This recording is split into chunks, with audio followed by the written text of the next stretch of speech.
Selamat sejahtera semua. Oke, untuk minggu lepas kami telah belajar 3.1 dan 3.2. So, hari ini kami akan belajar 3.3. So, kami lihat balik 3.1 tentang pengenalan pemerintahan beraja. So, kami tahu raja teras, ada raja, ada kerajaan. Dan raja ada kuasa mutlak, kuasa penuh, raja berdaulat. Dan semasa Kesultanan Melaka, raja pemerintahan mutlak, pemerintahan yang berwibawa, raja berkuasa mutlak, berkuasa dalam 3 bidang: pentadbiran, perundangan dan kehakiman, dan 2 jenis undang-undang: hukum kanun Melaka dan undang-undang laut Melaka. Raja juga merupakan sumber undang-undang, ketua kerajaan dan ketua agama Islam, serta mempertahankan adat dan struktur masyarakat. Oke, ini dan seterusnya kami ingat JPP merupakan Melaka, TS merupakan Johor Riau, Kelantan, KP9 merupakan Melaka juga, JPP KP9 merupakan Melaka, dan TS merupakan Johor Riau, dan Kedah ialah kerajaan terawal juga di bawah Melaka. Dan sebelum Perang Dunia, selepas Perang Dunia apa berlaku? Sebelum Perang Dunia, British campur tangan dan memperkenalkan sistem resident di NNMB, di mana British meletakkan seorang resident, dan sistem penasihat di NNMTB, negeri-negeri Melayu tidak bersekutu. Dan wujudnya 2 buah undang-undang, satu di Johor, satu di Terengganu. Dan undang-undang ini penting sebab dia mengelak ataupun selak pemerintahan raja berperlembagaan, menunjukkan ataupun mengukuhkan pemerintahan raja berperlembagaan. Dan undang-undang ini juga secara tidak langsung yang menghalang perluasan kuasa British dan kedaulatan negeri dikekalkan juga. Kedaulatan raja juga dibuktikan apabila raja ialah ketua negeri. Semasa sebelum Perang Dunia, NMB dan NMTB, raja berkuasa untuk mengesahkan undang-undang sebagai ketua negeri. Dan perjanjian sebelum Perang Dunia Kedua tidak memindahkan kedaulatan. So, negeri Melayu masih berdaulat dan dinaungi oleh British. Okey, semasa pendudukan Jepun, raja masih ketua agama Islam. Raja dapat pendapatan seperti sebelum Perang Dunia, pampasan, dan raja diletak di bawah pengawasan Gubernur Jepun. Dan kami tengok selepas Perang Dunia Kedua, cabaran wujud apabila Malayan Union diperkenalkan. Raja Melayu hilang kuasa sebagai pemerintah berdaulat. Dan pemerintah berdaulat ini diambil alih oleh Raja England semasa Malayan Union diperkenalkan bab 4 Form 4. Okey. So, Malayan Union diketuai oleh Gubernur British, dan raja-raja Melayu dan orang Melayu semua menentang Malayan Union. Oleh itu, British menyaksikan penentangan mereka. Oleh itu, British gantikan Malayan Union dengan Persekutuan Tanah Melayu 1948. Dan kedaulatan Raja Melayu dikembalikan. Raja berdaulat sekarang. Raja boleh mengesahkan rang undang-undang. Okey, dan undang-undang tubuh digubah oleh Raja Melayu setiap negeri. Undang-undang tubuh ini tadi kami ada cakap sangat penting untuk mengelak pemerintahan raja berperlembagaan. Dan seterusnya, selepas merdeka, sama saja raja pemerintah berdaulat, tetapi yang diikat oleh perlembagaan persekutuan. Negara kami amalkan konsep raja berperlembagaan dan demokrasi berparlimen. Raja merupakan pemerintah tertinggi di negara kita, dan jawatan yang di-Pertuan Agong serta timbalan yang di-Pertuan Agong diwujudkan. Yang di-Pertuan Agong merupakan ketua utama negara, manakala Perdana Menteri merupakan ketua kerajaan, dan rakyat akan memilih wakil Rakyat akan memilih wakil rakyat melalui pilihan raya untuk membentuk kerajaan. Okey, pilihan raya negeri untuk memilih wakil untuk membentuk kerajaan negeri. Dan pilihan raya persekutuan untuk memilih wakil untuk membentuk kerajaan persekutuan. Dan setelah itu kami lihat sedikit tentang institusi Majlis Raja-Raja. Majlis Raja-Raja ini sebenarnya mula daripada Duba. Duba kemudian Malayan Union, Majlis Sultan-Sultan, kemudian baru wujud Majlis Raja-Raja. So ini tak berapa penting. Yang penting kami perlu tahu ada 7 fungsi Majlis Raja-Raja. Kami perlu tahu ada 7 fungsi Majlis Raja-Raja. Ini revisi ya, okey. Ada 7 fungsi. Fungsi pertama Majlis Raja-Raja merupakan memilih yang di-Pertuan Agong dan timbalan yang di-Pertuan Agong. Okey. Keyword memilih. Kemudian bersetuju atau tidak bersetuju tentang undang-undang yang memerlukan persetujuan. Dan seterusnya nasihat tentang pelantikan jawatan tertentu. Dan seterusnya kedudukan istimewa orang Melayu, Bumi Putera, Sabah Sarawak, dan kepentingan sah kaum lain. Dan seterusnya lembaga pengampunan. Semua ini keyword kami perlu hafal. Lembaga pengampunan. Kemudian perubahan persempadan, sempadan negeri. Raja negeri perlu memperkenankan perubahan sempadan negeri. Dan seterusnya pindahan perlembagaan juga perlu perkenaan raja, Majlis Raja-Raja. Okey, so contoh pelantikan yang perlu rundingan dengan Majlis Raja-Raja ialah Ketua Audit Negara, Ahli ataupun Pengerusi Suruhanjaya Pilihan Raya, Ketua Hakim Negara, Hakim Mahkamah Atasan. Dan wujud satu jawatan merupakan setiausaha Majlis Raja-Raja. Majlis Raja-Raja ini disertai oleh 9 orang raja dan juga yang di-Pertuan Negeri dan juga setiausaha Majlis Raja-Raja yang dinamakan sebagai penyimpan cap, penyimpan mohon besar Raja-Raja.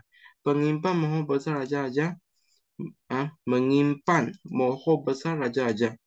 Di atas permukaan mohon besar Raja-Raja ada tulis jawatan kerajaan 9 negeri Melayu dan perkataan mohon besar Raja-Raja negeri Melayu dalam tulisan Jawi. Okey, so sekarang saya nak anda cuba komen dalam chat 6 markah, soalan 6 markah. Apakah fungsi Majlis Raja-Raja?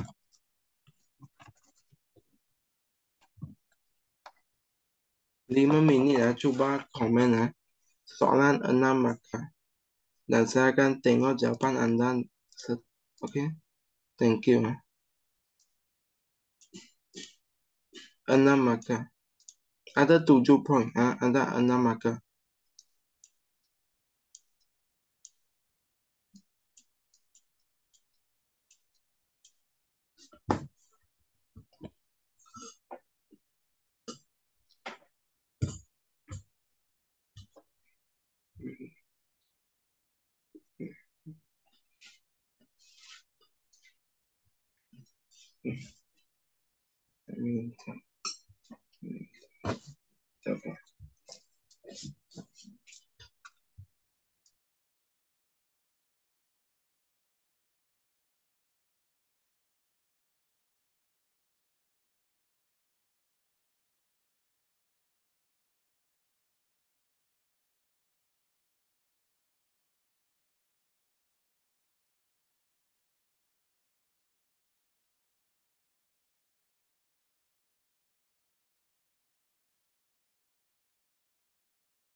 Nah, ada jawaban 6 maka fungsi majlis raja-raja. Cepatlah 2 minit. Oke, thank you.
Oke, kami tengok memilih. Oke, betul. Memberikan nasihat tentang pelantikan jawatan tertentu, betul. Menjadi lembaga pengampunan bagi kes-kes tertentu, betul. Rujukan, oke. Orang Melayu bumi putra. Kedudukan istimewa, istimewa. Bagi jawapan spesifik, oke. Oke, dan kepentingan sah kaum lain. Oke, perubahan sempadan negeri. Oke, so 1, 2, 3, 4. 4 saja. Oke, Christina dapat 4.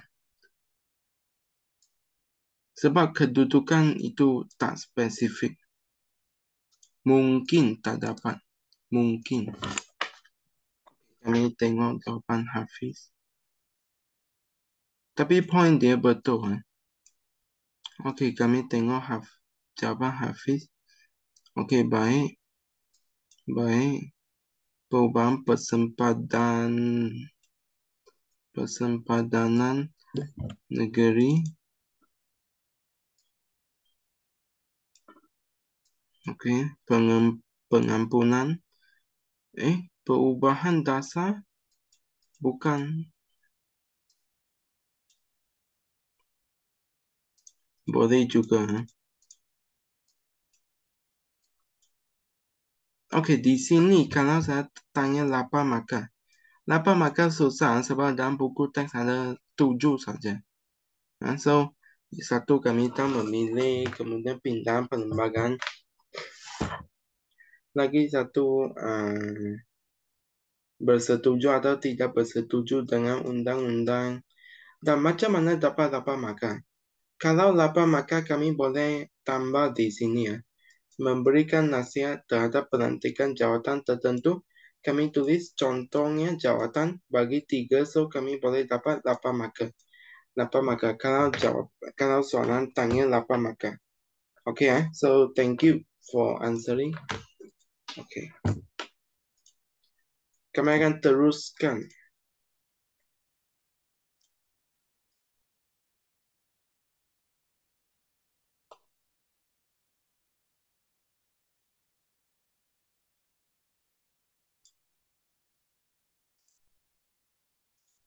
Oke, so tadi kami sudah revisi ya 3.1 dan 3.2.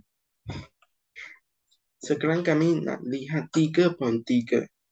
Ini sangat penting struktur 3 maka. Struktur 3 maka. Ataupun 2 maka. Struktur 2 atau 3 maka. Institusi beraja terdiri daripada apa? Ingat, institusi ada 3. Institusi majlis raja-raja, institusi beraja di negeri-negeri, dan institusi yang di-Pertuan Agong pada peringkat persekutuan. Tetapi tulis institusi yang di-Pertuan Agong sudah cukup. Okey, 3. Ingatlah. Okey, cuba komen. Nyatakan 3 buah institusi raja di negara kita. Cuba komen 3 markah. Nyatakan 3 buah institusi raja di negara kita. 3 markah.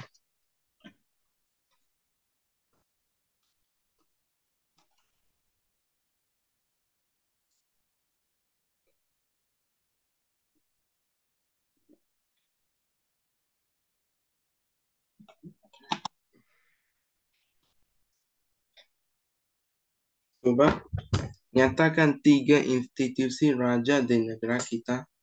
Senang, mesti keluar.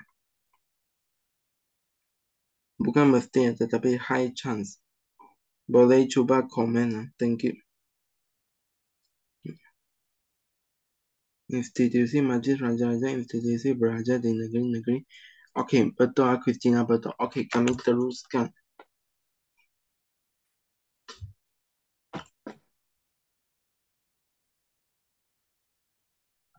Wait lah.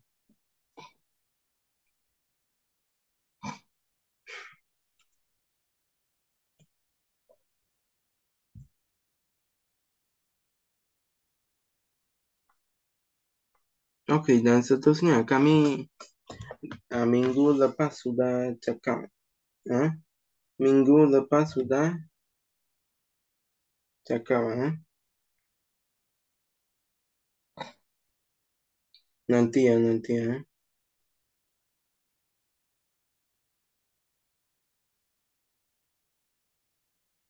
Okey, minggu lepas kami sudah cakap. Sekarang saya bagi poin penting.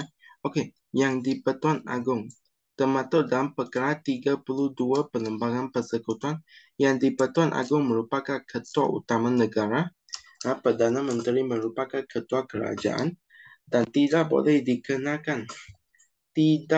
dikenakan prosiding di mana-mana mahkamah kecuali mahkamah khas, dan pemilihan yang di Pertuan Agong dilakukan oleh majlis raja-raja, dan tempoh yang di Pertuan Agong merupakan 5 tahun, dan yang di Pertuan Agong boleh letak jawatan atau dipecat oleh majlis raja-raja, akan berhenti memegang jawatan apabila terhenti menjadi raja. Jawatan ini wujud selepas negara merdeka. Jawatan ini dipilih dalam kalangan 9 orang raja yang mewakili 9 negeri Melayu, dan tidak melibatkan yang di Pertuan Negeri Pulau Pinang, Melaka, tidak melibatkan. Dan pemilihan yang di Pertuan Agong ini dilaksanakan oleh majlis raja-raja dalam tempoh 5 tahun menurut kaedah yang ditetapkan dalam Perlembagaan Persekutuan dan peraturan majlis raja-raja, dan wujud juga jawatan timbalan yang di Pertuan Agong. Okey. So, hari ini sangat penting. Kami akan tengok yang di Pertuan Agong berkuasa terhadap 3 bidang. Kuasa eksekutif, kuasa perundangan, dan kuasa kehakiman. So, mungkin subtopik ini mungkin ada 4 jenis soalan. Okey. Pertama sekali mereka akan jawab terang peranan yang di Pertuan Agong. Soalan jenis pertama. Soalan jenis kedua mereka akan terangkan peranan yang di Pertuan Agong. So, kamu perlu ingat mana ialah mana. Dari segi kuasa eksekutif, dan sebagainya, dari segi kuasa kehakiman. Okey, so ini sangat penting.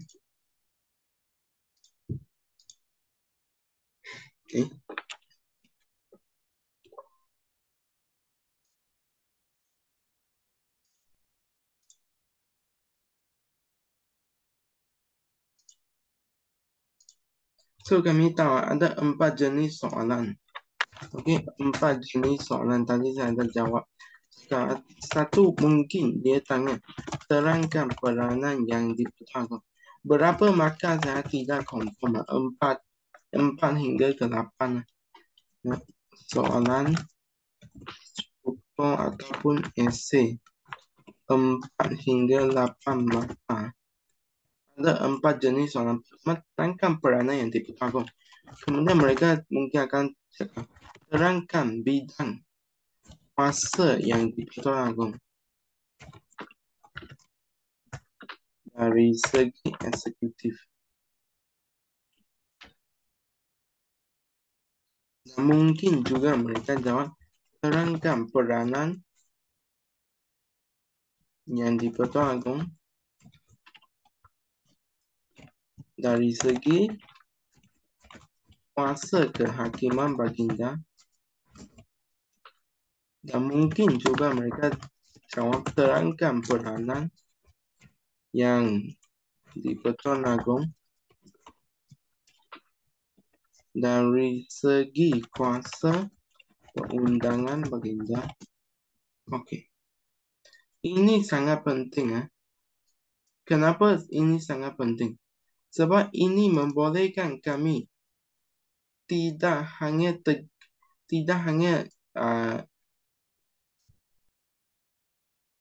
nanti sorry. Kami tidak hanya akan memorize contoh ini. Kami perlu tahu ini merupakan kuasa eksekutif, ini merupakan kuasa perundangan, dan ini merupakan kuasa kehakiman.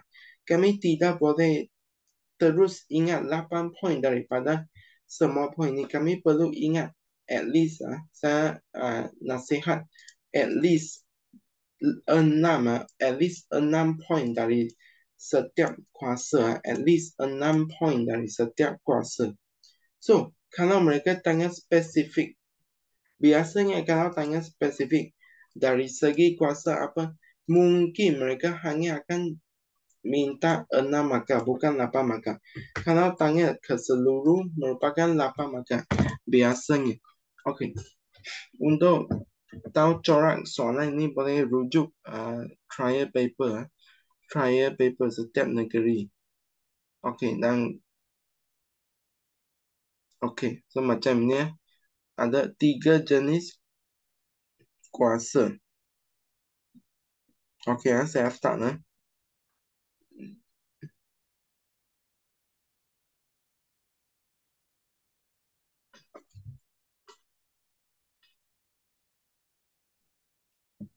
Okey, pertama sekali kuasa eksekutif.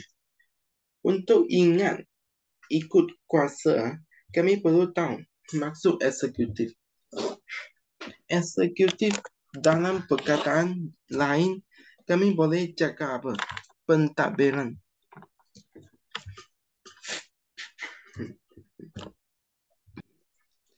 Eksekutif dalam perkataan lain, kami boleh jawab pentadbiran. So, kuasa eksekutif merupakan kuasa pentadbiran. So, yang di-Pertuan Agong akan ikut nasihat Jemaah Menteri untuk melantik Perdana Menteri dan Jemaah Menteri.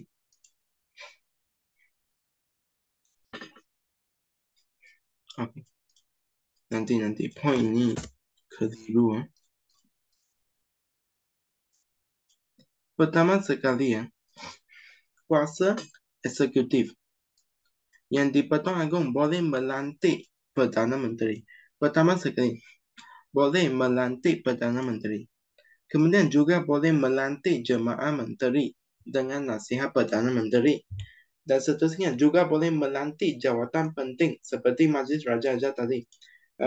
Melantik jawatan penting seperti Peguam Negara, Panglima Angkatan Negara, dan Ketua Audit Negara.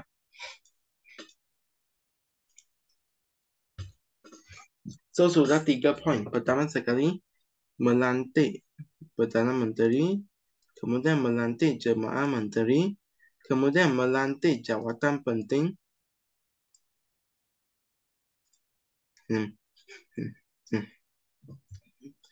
Dan kami bagi contoh, so dapat 4 markah. Kemudian kami tengok yang di-Pertuan Agong juga ada kuasa ketenteraan, di mana yang di-Pertuan Agong merupakan pemerintah tertinggi Angkatan Tentera Malaysia. Pemerintah tertinggi Angkatan Tentera Malaysia bermaksud pemerintah yang ada kuasa tertinggi dalam Angkatan Tentera Malaysia dan dibantu oleh Majlis Angkatan Tentera, ada kuasa diplomatik melantik diplomat Malaysia dan menerima diplomat asing.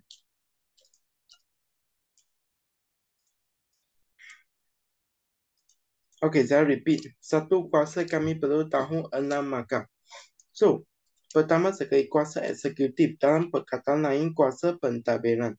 So, kuasa pentadbiran.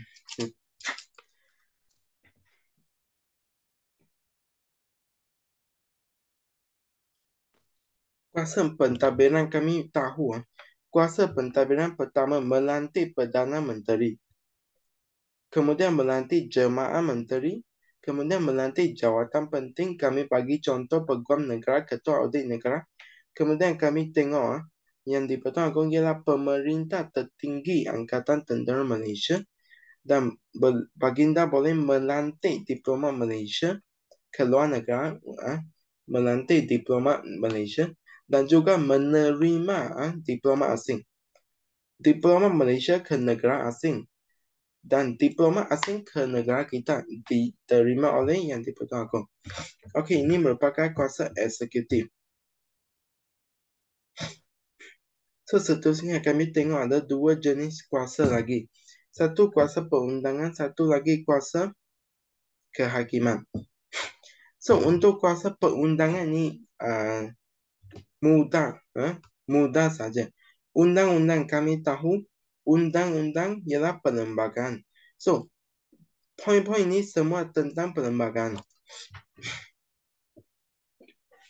Dan kami boleh tengok poin ini yang di-Pertuan Agong boleh memperkenankan rang undang-undang. Boleh memperkenankan rang undang-undang. Pertama sekali kuasa perundangan yang di-Pertuan Agong boleh memperkenankan rang undang-undang. Sebab kami ada 2 jenis Dewan. Dewan Rakyat merupakan Parlimen, Dewan Negara merupakan Dewan Undangan Negeri pada peringkat negeri. So, pada peringkat negeri dan pada peringkat persekutuan, kami boleh tengok yang di-Pertuan Agong akan memperkenankan rang undang-undang yang dilulus. Dewan Negara dan Dewan Rakyat akan membahaskan rang undang-undang dan mereka akan meluluskan satu rang undang-undang, dan rang undang-undang yang dibahaskan dan diluluskan melalui Dewan Rakyat dan Dewan Negara ini akan diperkenankan oleh yang di-Pertuan Agong, dan yang di-Pertuan Agong boleh memanggil Parlimen bersidang dan juga boleh membubarkan Parlimen. Dan kami perlu tahu yang di-Pertuan Agong merupakan ketua agama Islam di 3 buah negeri, di negeri sendiri, di wilayah persekutuan dan negeri-negeri yang tiada raja seperti Melaka, Pulau Pinang, Sarawak dan Sabah. Dan seterusnya, Sultan merupakan ketua agama Islam di negeri masing-masing, menjaga dan melindungi kedudukan istimewa orang Melayu dan Bumi Putera di Sabah dan Sarawak. Dan kepentingan sah kaum lain. Dan seterusnya mengisytihar darurat apabila keadaan mengancam keselamatan awam dan ekonomi negara. Okey, so kuasa perundangan ini kami perlu ingat. Pertama sekali, Dewan Rakyat dan Dewan Negara akan membahas dan melulus satu rang undang-undang, dan rang undang-undang ini akan diperkenankan oleh yang di-Pertuan Agong, poin pertama. Dan poin kedua, yang di-Pertuan Agong boleh memanggil Parlimen bersidang. Poin ketiga, yang di-Pertuan Agong boleh membubarkan Parlimen. Poin keempat, yang di-Pertuan Agong boleh menjadi ketua agama Islam di beberapa negeri di negeri sendiri, di wilayah persekutuan seperti wilayah persekutuan Kuala Lumpur, wilayah persekutuan Labuan, dan Melaka, Pulau Pinang, Sabah dan Sarawak. Dan raja akan menjadi ketua agama Islam di negeri masing-masing dan akan melindungi kedudukan istimewa orang Melayu dan bumi putera Sabah dan Sarawak serta kepentingan sah kaum lain, ataupun lagi satu, mengisytiharkan darurat apabila keadaan mengancam. Ada dua jenis keadaan. Pertama sekali, keadaan mengancam keselamatan, tidak selamat. Yang kedua merupakan ekonomi tidak baik, boleh darurat, okey? Ekonomi tidak baik dan keselamatan. So, ini merupakan kuasa perundangan yang di Pertuan Agong. So, kuasa kehakiman. Saya tadi cakap mungkin akan keluar 6 mahkamah, tetapi kuasa kehakiman ini special, tidak akan. Maksimum 3 mahkamah. Sebab poin dia sedikit saja.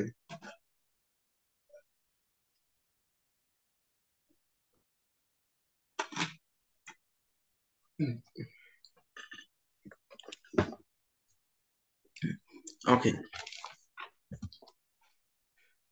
Kuasa kehakiman 3 mahkamah.